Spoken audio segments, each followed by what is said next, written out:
Welcome to Better Sex, where you get the information and inspiration to create and enjoy your best possible sex life.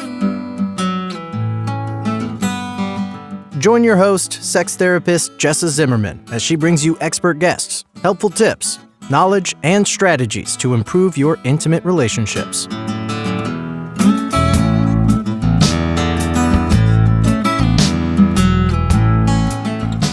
And now, your host, Jessa Zimmerman.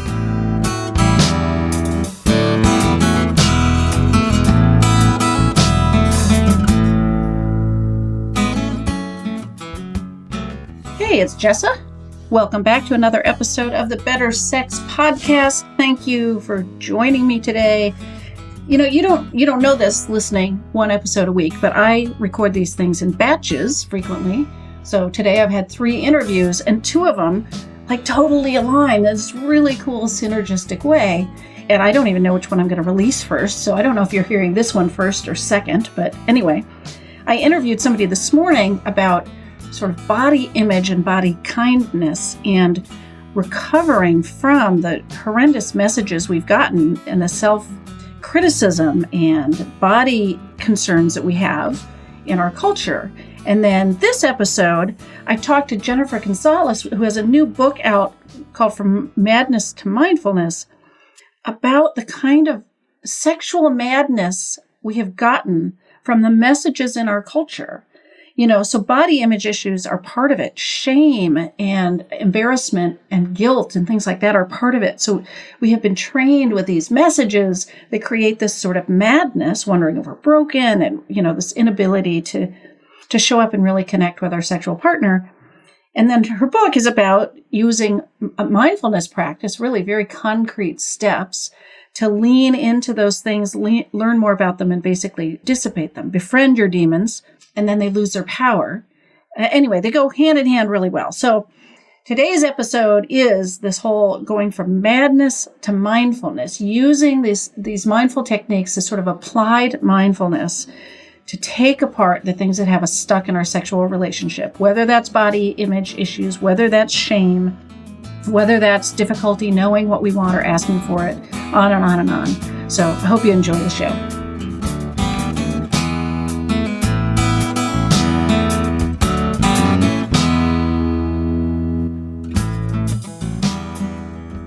So Jennifer, thank you so much for joining me today.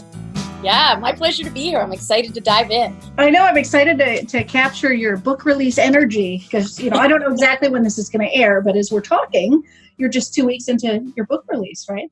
Yeah, my publication date was mid-August. And then, so I had a big launch party in San Diego and been running around in LA and Oakland and San Francisco and doing different book events and podcast interviews and all sorts of stuff. So right. I get a little downtime now, but it's been very exciting. It's been so many years leading up to this, and I didn't know what it would really be like. So, right. Well, I'm glad I caught you before you're just sick to death of talking about the topic.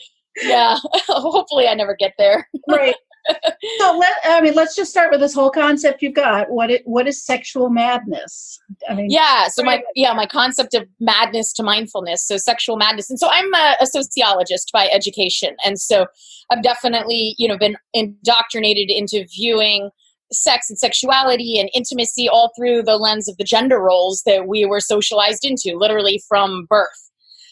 From birth, if we're assigned male or female, then immediately folks start treating us differently based on their expectations of us, regardless of who we naturally are or authentically would want to be. And so one of my specialty areas then is female sexuality. And so specifically girls and women raised in American society with this version of what it means to be a good girl, quote unquote, what it means to be a woman, what it means to be sexual, and with all the baggage and shame and embarrassment and, body hatred, frankly, that comes along with all of that.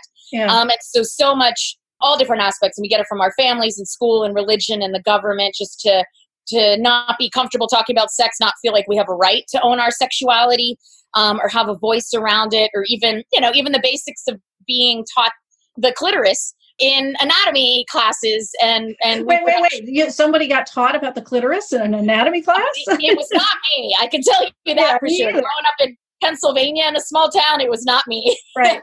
So all of that stuff. And then, but we're supposed to be then adults in open, loving, long-term relationships, as if we can flip a switch as if by magic, and suddenly be self-expressed, to know our bodies, like our bodies, to share our bodies and sexuality and pleasure with another person. And it just doesn't work that way. And then most women think there's something wrong with them, or that they're broken in some way. So that is all what I'm calling sexual madness.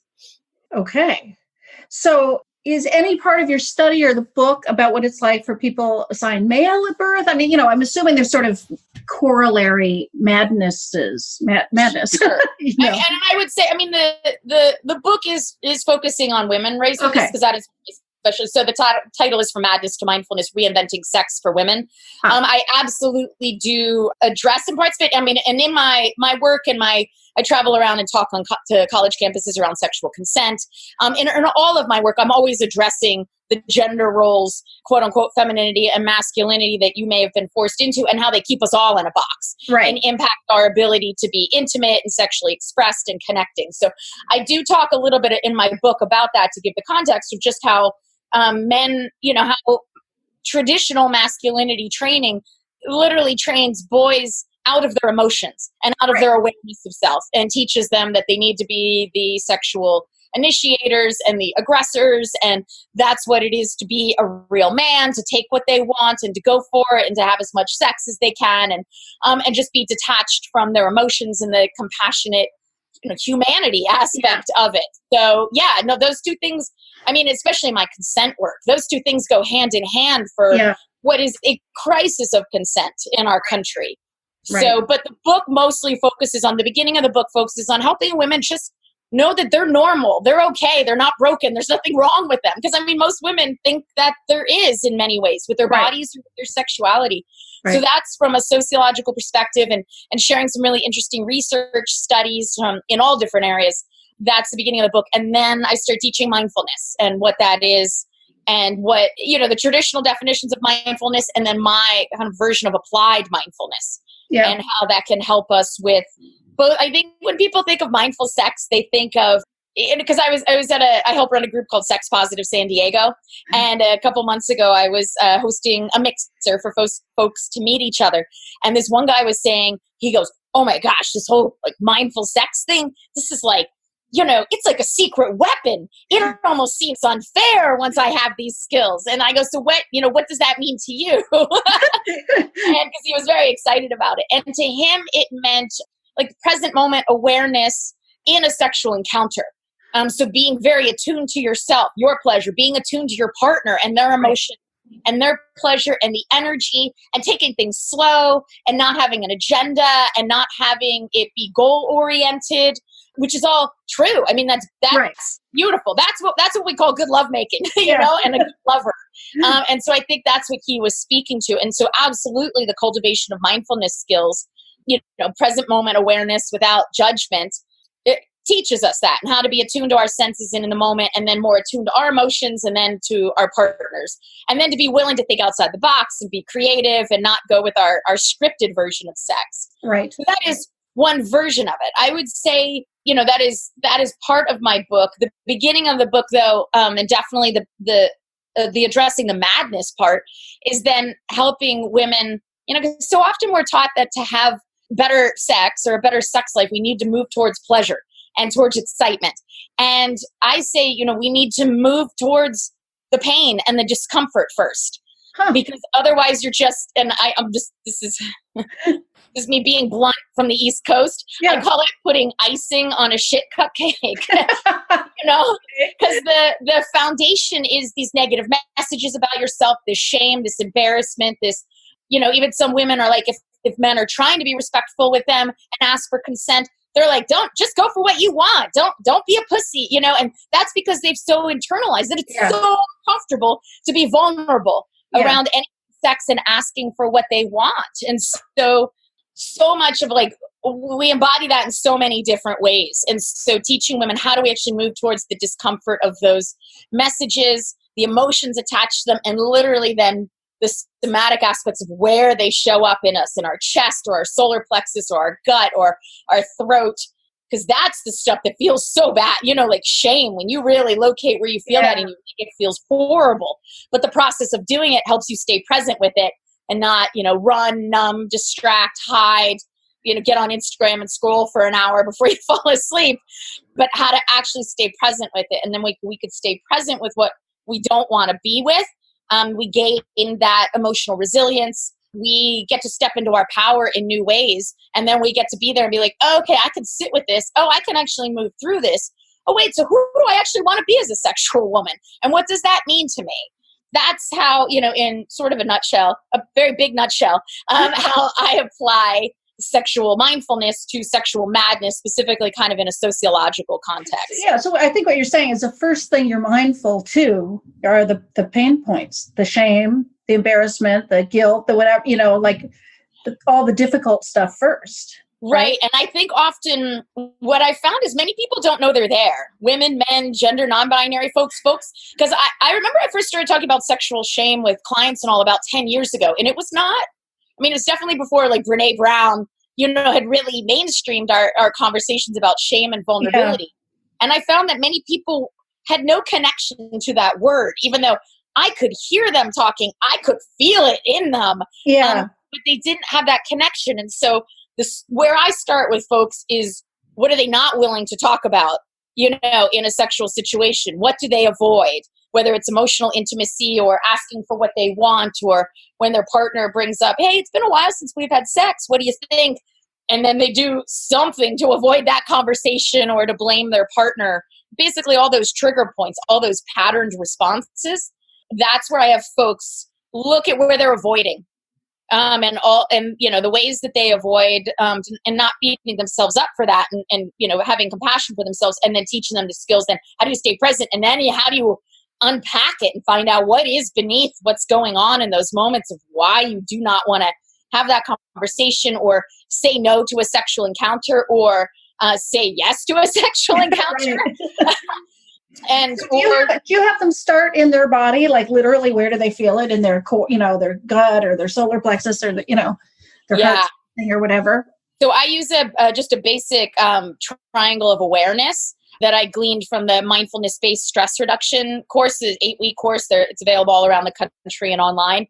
And I was already doing work like that, but then adapted their triangle of, in the top of the triangle is your thoughts, your meaning, your beliefs, your interpretations. Right. One side is emotions, and then the other side is actual bodily sensations. Right. So just because those things happen, in half a second. All of that. And I'm imagining, you can tell I haven't ever done much of a mindfulness practice, but I'm imagining that part of the work is actually integrating those three parts of the triangle, right? Like people may be aware of one or the other, but they may not associate them, right? Yeah. And it's been interesting. I've had some male clients and specifically ones that are like engineers who are definitely very logical thinking. And I'll have them come in and they'll come in with their partner, and I'll be teaching them this triangle and talking through. And often, and some of the examples I could think of in these cases, like the wife is like, yep, got it. I know all that stuff. I don't like it. And I avoid it. And the husband will be like, I have no idea what you're talking about like feeling these things. And so I'll talk it through some more. I'll give some examples. In those cases, I'll ask the wife, I'm like, do you mind sharing your example? So you can lead by example so that he's learning from you. And then, and I'll give some specific homework assignments, and then they'll come back a week or two later. And I can remember this one thing in particular. He was so excited to share with me. He goes, I was on the phone. It was a business call.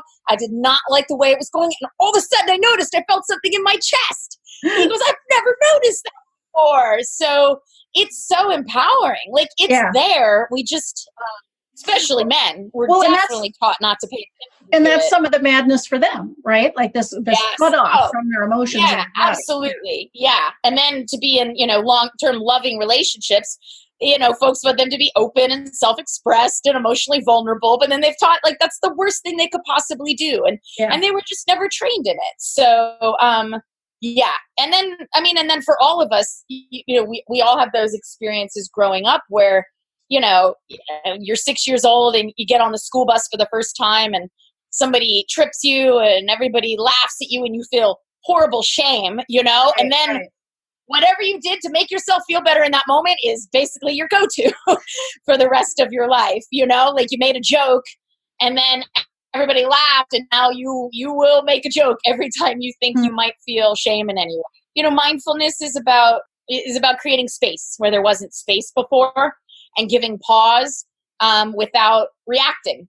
And so learning how to stay present with it, to be kind to yourself in the process of it, because it feels quite uncomfortable. There's a reason you have some pattern around it, because it just feels so bad.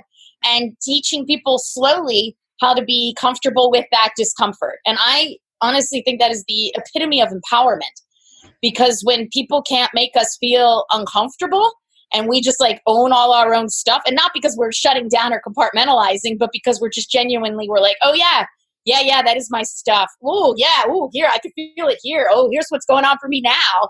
Like, it's just so, we get to be with what really is. Yeah, I mean, because we both know, like, so often couples, they're having a fight about something and you're like, okay, this is not what you're upset about. Right. What's beneath it. And so by practicing this, version of applied mindfulness, they get to pick apart. It gives them a tool to be like, what actually is happening in the moment. Right. And that where do you locate it in your body thing is often, part of why I think it's so powerful is because it takes something that's so maybe abstract, it's in its just ability to just sweep you away from the moment, and actually gives you, in a way, something tangible to anchor to in your body, to be like, oh, that's that prickly feeling in my chest, and that like little hollow feeling in my solar plexus that comes up that every time I'm afraid that I'm in trouble. Yeah. Like, oh, that's that thing. Okay. And then I call it, having a beer with your fear, sitting down, I mean, minus the beer part, minus the alcohol part of it. Right. But, just sitting with your demons and befriending them instead of compartmentalizing them, and embracing it as all part of you. And then having compassion for yourself, because that's really hard to do. And most of us have a lifetime of avoiding it. Well, and the shame gets exponential, it seems like, because we have shame about whatever the thing is, and then we have shame about having shame, like to even go in there and admit the struggle, is shame inducing for people. Yes. Yeah. Yep. And that's what I think mindfulness is, I mean, it's become quite a mainstream word in a lot of ways, but I think it's quite misunderstood in several ways. One of it, I think, is folks thinks it just means like really concentrating in the moment and being really focused on something. I mean, and that's part of it, but without having the non-judgment part of it, and then I say the actual compassion part of it, then mindfulness without compassion is like a sniper. Somebody super focused on what they're doing, but not compassion for themselves or compassion for the people being impacted. And so that value neutral approach to whatever you're observing inside of you or outside of you is a really important part of it. And I think often people also think mindfulness, just like meditation, that they should just always make you feel great, and they should be always calming, make you happy. And in the long run, absolutely. You have a regular practice, formal practice, informal practices. In the long run, you will absolutely be calmer and happier and more self-expressed. But, from battlefield to battlefield, from day to day, it's about sitting with whatever comes up. Yeah, and often that's really, really uncomfortable. Well, of course it is, because that's what we've been avoiding, right? The stuff that's easy, we feel all the time, or at least have more access to that. So where do people go from, okay, I've identified where I'm feeling this thing in my body, right? I've got that sort of hollow sense in my gut or something, or that prickly feeling. Are there steps to this process, or what, what's sort of the next awareness? Well, it could go all different ways. But so one thing is like the triangle, and then I just teach folks to look at all aspects of it. Where do you feel it? What's it mean to you? What's the story you're carrying with you? What are the emotions, and a list of emotions they can pick out? Because often folks might be aware of one emotion, which may be anger or frustration or irritation. But when they get beneath it, it's like, oh, I feel humiliated. Oh, I feel scared. Oh, I feel embarrassed. Yeah. And then, accepting it, even if they don't like it, and not judging themselves for it. And then I say, some sort of action, which is something different than whatever your patterned response would be. So if you want to avoid the conversation you're in, if you want to yell at somebody in traffic right now, if you want to, go smoke pot, whatever it is that you would normally do to not be in this, don't do that, or just prolong doing it, frankly, because so, okay, you might still go smoke pot in 10 minutes, but before you would have done it in 30 seconds. Yeah. And so you've just trained yourself to sit for, 9 minutes and 30 seconds longer with this discomfort. And often it's really helpful to journal on it and just, write it down, just to feel it and be in it. And then make sure that you are, having kind thoughts for yourself, and to be like, hey, I'm proud of myself for doing this. This is really hard. I'm grateful for myself that I'm on this personal growth journey. Because otherwise just sitting in the negative, is pretty tough. And so there has to be that kindness towards self. There's also, if you're in a conversation with a partner, I teach folks, or if they feel like there's a conversation that needs to be had that they don't know how to start, to grab the triangle and be like, okay, here's what's going on for me. Like, there's something going on between us. So I call it part of the process of just calling out what is. And often people, they don't know where to start the conversation. Right, they feel stuck. They have no idea what to do. So I say, just pull the triangle out and start there. And so stay. Okay, you start at the thoughts part. You're like, I'm stuck. and I feel a little scared of bringing up this conversation. Oh, and when I said that, I felt a little prickle, in my chest, and it went up to my neck a little bit. And I'm afraid that this conversation isn't going to go well. And I think that I don't really have the skills for this. And I think that maybe you're just disappointed in me, and then it's just a calling out what is. Yeah. And then asking your partner to do the same, because you've just taken something that was a wedge between you, and you've just brought yourself together in vulnerability and authenticity and taken your walls down.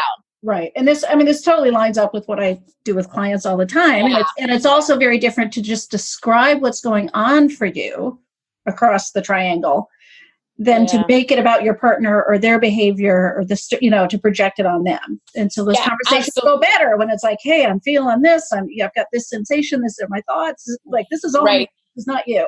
Right. And I tell people, because sometimes they're like, I'm like, so how'd the triangle go for you? And they're like, not so good. And I'm like, well, how'd you use it? And be like, well, she seemed in a pissy mood, so I brought the triangle up to her and said, here, use the triangle. And I was like, yeah, I bet that didn't go over so well. Right. Or here, let me tell you what you're thinking and feeling. Yeah. Right. Obviously, you're pissed off and you're, Right. And the thing is, you could start in that same place and just say, my perception of you is that you're pissed off. Right. I'm afraid it's because I did this thing. Yeah. I'm not sure. So it's this, you say the same things, but you just own it, that you're like, I have no idea if this is the truth or your truth, but this is my truth. Right. It's interesting. I like this idea of the triangle too, because I talk all the time to clients about how important it is to distinguish between feelings and thoughts in their communication. And it's so hard to do. It is so hard because our culture is always like, hey, I feel like this, I feel like that. And those aren't feelings, right? I feel like you're being a jerk right now. Right, exactly. So that's an interpretation. Exactly. Top of the triangle. but I don't have them use the body sensations all the time. And it's a nice reminder to me to think, wait, let's bring in all 3 points.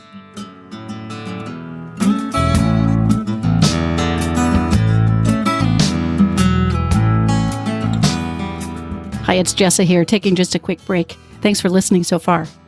I wanted to let you know about the sex quiz that I've put together called How Healthy Is Your Sex Life?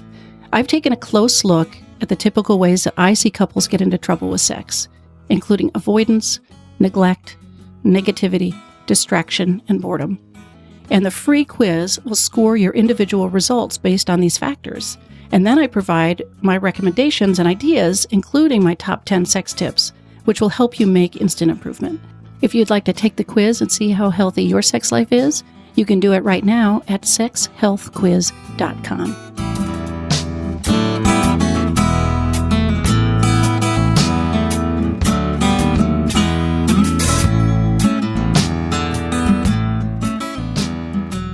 And there's another, because you were asking then, what different steps are. There's another thing I talk about in my book. So Pema Chodron is like a Buddhist nun and mindfulness teacher. And I think her books and all her teachings are just fantastic. Yeah. She's very compassionate in her approach and very accessible.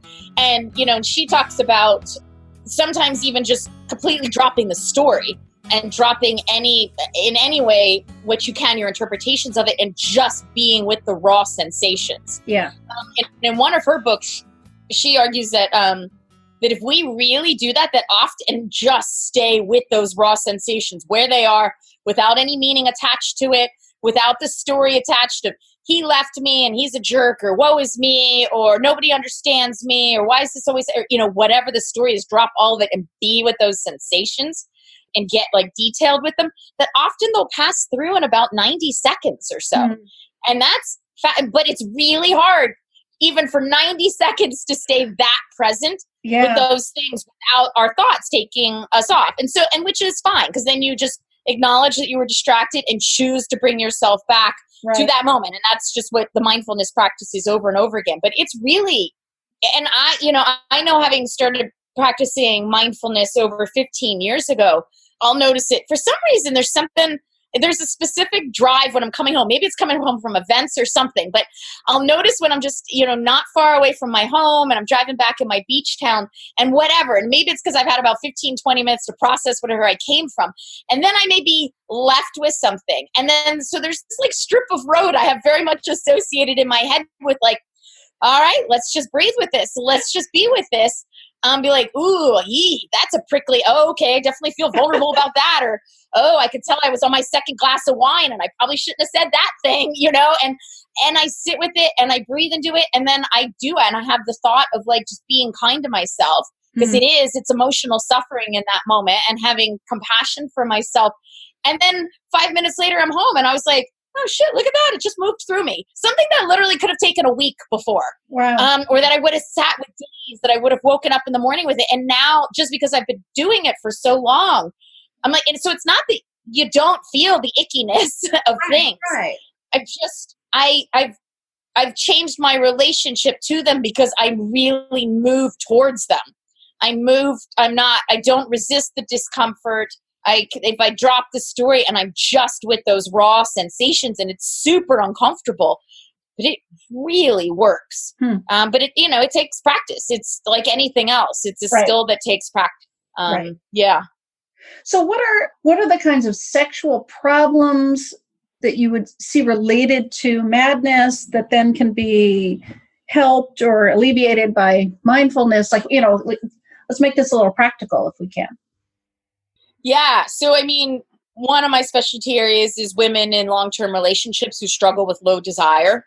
Mm-hmm. And so we don't understand desire very well. The physiology behind it, the endocrine system, all of it. We know it when it's there and it feels amazing, and, and sexual experiences feel easy. But once it's not there naturally, we have no skills or understanding of what to do with it. And I don't think, even our researchers, what they tried for years there's still always pills trying to come out, say that they're new, the female Viagra, which is not even about desire anyway. That would be about arousal. So it's just not an easy thing to deal with. And so I think in all different ways, mindfulness is helpful with that. So first of all, for women that, maybe after the initial neurochemical excitement of a relationship, they find that their desire drops, even though they're with a partner that they really love and are very attracted to, and it's respectful and it's communicative, but they just don't feel much anymore. And so one place to look at, are there places that they're carrying body shame, that they've inherited from society? And so that would be a place to look through the mindful lens of what messages have you been taught? Where, what did you inherit from society about how you judge your body and view yourself, especially if you've gone through pregnancy and childbirth. And so that could be a way of shame, and then using mindfulness to work through that. Embarrassment about sexual topics, because I find sometimes that religious shame can surface maybe more so a few years in, when the neurochemicals kind of wear off, and then they are left they don't know how to initiate sex or ask for their needs. Or they feel embarrassed about that, or they got used to, needing a few glasses of wine. to relax, but now they're trying to eat healthier and go to yoga and not have wine. And now they don't know how to access their desire. And that could be, so that could be embarrassment and discomfort. So again, it's teaching women how to be with the awkwardness of asking for their needs or sitting with the ambiguity of, and I know you've talked to Emily Nagoski and her just fantastic book, Come As You Are. It's one of my favorite books. And how, this is something that is always, every time I have an audience of women, they are shocked by this concept of, what is it to move towards having sexual activity and letting your body get aroused. Right. And then let the desire come from that, which we are never taught that that's a normal thing. Right. I talk about that all day long with couples. It's just so important. So many people's desire works like that. And I think, and I know because I, was indoctrinated into sociology and feminist beliefs. And so we're trained that then you never do anything sexual if you don't want to. Right. But he doesn't want to. And so I remember, 12 years ago or something when I was really diving into my private practice and being like, yeah, that's not going to work for most of these couples. Like, so how do we do it in a way that they don't feel violated or they're not doing it because they feel obligated? And how do they do it in a way that they feel empowered and that they teamwork approach with their partner, right?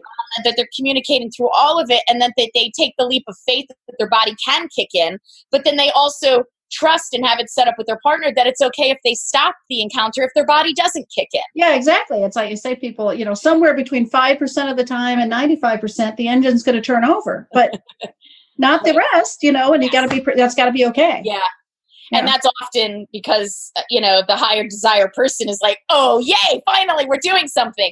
And the low desire person then doesn't want to disappoint them or let them go. And then they'll go through an encounter where their body's not really turned on. And then they feel pain. And then that becomes a whole cycle then that they get in. So, for so many different reasons, like, all of those topics around desire, knowing your body, speaking your truth, initiating sex, getting over embarrassment and shame, the consent piece and finding your voice in that, being able to have awkward sexual conversations, all of those things are ways that because often why we most avoid those things, or at least the conversations about it, is because it physiologically feels awkward. We don't want to go to that place. And so we will avoid it no matter what. Wow. And so even just sitting and taking the time to journal and sit with all of that. So every chapter in my book ends with worksheets where you actually get to answer questions and write things in. And then an action item where you get to start putting this into action. Because you can read about mindfulness, but you're not going to learn it without practicing it. And so just learning, and so teaching us, so doing it on our own before we have that conversation with a partner can help train us to be like, oh yeah, this feels bad, but like I'm in it right now and like, I'm okay. I didn't die. Yeah.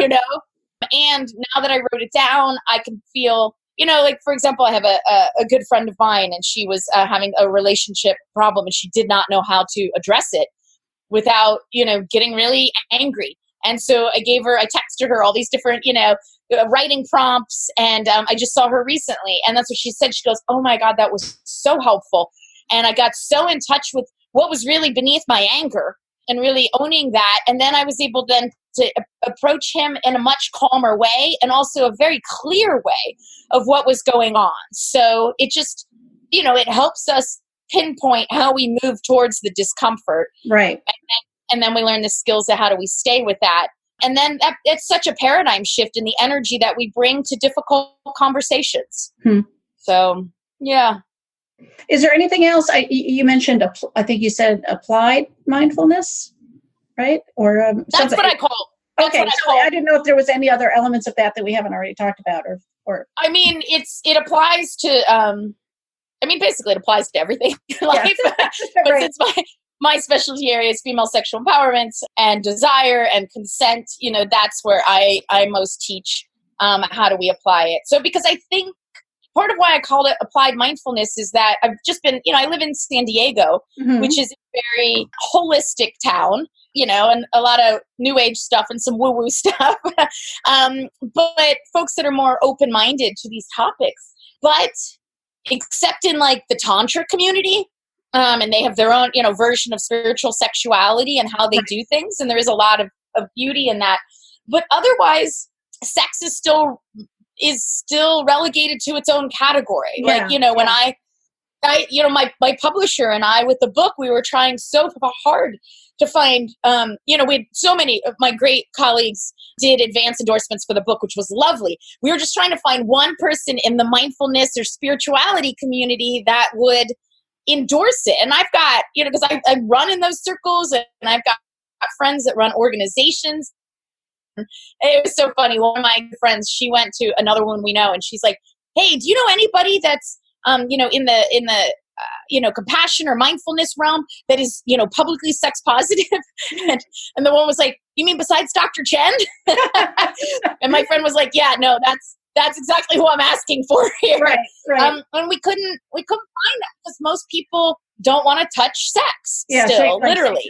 It's as if it dirties them or sullies their work or brings them negative attention. And I was like, how are we still not integrating sexuality and our sexual well-being into the big picture of our spiritual and our physical and our mental and our emotional and social well-being? It's a part of all of those things. It's such a foundational level, but it's still, relegated to something sort of, dirty in the corner. Right. And so that's been part of my motivation for all of these years, to be integrating spirituality and sexuality, and that there's nothing shameful about that, and shining a bright light on all of it. Yeah. So it's been a little of a frustrating process still, but I'm hoping, I'm hoping that folks see my approach, and then that's why I call it applied, because this isn't a meditation book. Right. Like, I speak about in the mindfulness chapter, I talk about, formal meditation practice, and, and I have a paragraph or two on that, and I give some suggestions around that. But in general, this is all what I call informal practices of where we really, because I joke, we all know somebody that meditates every day for an hour, but they're still an asshole, So because they don't know, they maybe use meditation as escape, or they don't know how to apply it to the actual difficulty of intimacy and communication and your needs and raising kids and like all of these things that just hook us, that we're so reactive around, that are such deeply connected to our sense of self-worth and our value and our importance, but so attached to shame and lessons that it's inappropriate and judgment of self and others. So anyway, so that's why I'm referring to it as an applied mindfulness book, because then I teach it, and then I teach how do we apply this to having difficult conversations, and how do we apply this to gratitude in our relationships, and how do we apply this to sex and passion and sexual difficulties, and then how do we apply it to body image? Right. And then I have a whole chapter. So I wrote the brunt of this several years ago, and then it was the process of editing it and finding a publisher and all of that. And I have a chapter called Our Responsibility, of how do we stop passing this on to younger generations of women? Yeah. And teaching how do we be responsible and how we're showing up? How do we, recognize it's okay to compliment a girl on her appearance, but make sure that, we have a 5-to-1 ratio of complimenting her on her intelligence or her athletic skills or how kind she is or being of service or what a good friend she is or all these other her intelligence, like all these other things that give her a much greater depth of self-worth and meaning and value, rather than her attractiveness and appearance to others. Yeah. And it's funny because when I wrote the chapter a few years ago, I was like, I don't know how well this is going to be received. And then Me Too happened, and then Trump happened, and now I'm like, oh my God, this so timely. Chapter. Yeah, it really, it's quite timely. So, yeah. So tell people where they can get the book, where they can learn more about you, connect with you, and what you might be offering. Yeah. So again, the title is From Madness to Mindfulness. The easiest place is on Amazon, but it's on Barnes & Noble online too. It's in, I know like the Good Vibrations and Babeland sex toy stores are carrying it. Actually, I just saw on Instagram, like before we got on the call, somebody, I think she's up in Canada actually.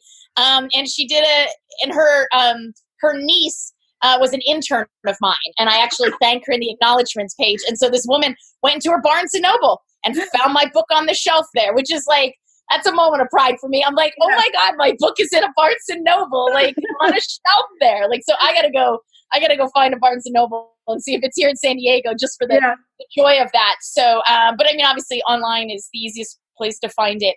And then my website, which I have, it's my hub for everything. Dr. Jenn's Den, DrJennsDen. And I have, 2 TEDx talks on there. I have a rather personal consent violation video that I share, and applying compassion to myself and talking about gender roles and how that's relevant and how I think the situation happened. Yeah. And then, I've got a YouTube channel, In the Den with Dr. Jenn, with over 220 free videos on there. I've been at the online thing for a while, so I've got a lot out there. There's a backlog of stuff that people can read or listen to if they want to. So there is a lot there, that's for sure. But I'll have all these links in the show notes too, so awesome. It'll be available to people. So. Yeah. Thank you so much for being with me. Absolutely. Thank you for your great questions. This was a fun conversation. Yeah.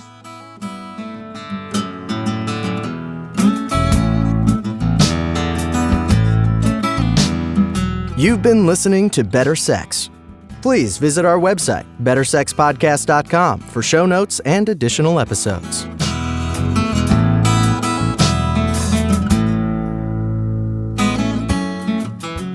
And that's a wrap for today. I really hope you enjoyed the episode. If you are enjoying the podcast, if some of this material resonates with you and you would like to make a difference and make sure that this keeps coming out in the world once a week, ongoing, there are a couple things you could do to show your appreciation. The first would be to go to iTunes and rate and review the show. That really helps us be found by new listeners when you review the show on iTunes. You can find a link at bettersexpodcast.com/iTunes. The other thing I want to invite you to consider is becoming a Patreon. For a small monthly pledge, you get some benefits. So for $2 a month, you get advance access to every single episode. For $5 a month, you get a chapter of my upcoming new book. And for $10 a month, I host quarterly get-to-know-you and question-and-answer chats over the web, and you get invited to that. I would love to have your membership in that, become part of the Better Sex family.